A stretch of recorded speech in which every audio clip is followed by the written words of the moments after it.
Yeah, But I think a couple other things that I thought were interesting about and similarities between our two cases.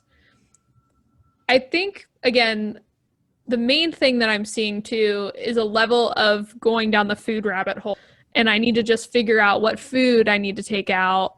yeah, And I need to find it.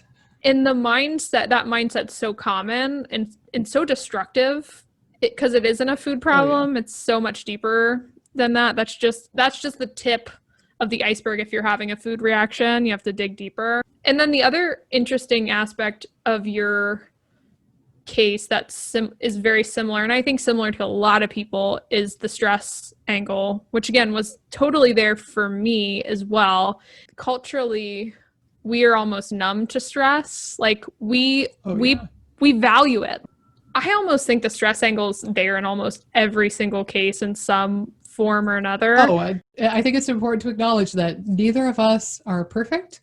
We will Yeah. never be perfect. You know, we still probably have some degree of problems that we deal with as we talk about stress and the gut brain axis and nutrition. Like, I don't want the viewers to be sitting at home and thinking, like, oh, they eat only vegetables Yeah. and like they meditate for 10 hours a day and they have zero stress. That's totally not true. We're not perfect. We are Yeah. human and we're figuring this shit out just like you all. But that's what we're going to talk about in this podcast is what bits are important and what should you emphasize and what tools should you have in your toolbox to manage or treat your IBS, because it can be done. Both of us are living proof of that. And I mean, I wouldn't consider myself having IBS anymore. There's a lot of misinformation and a lot of focus on things that are not helpful.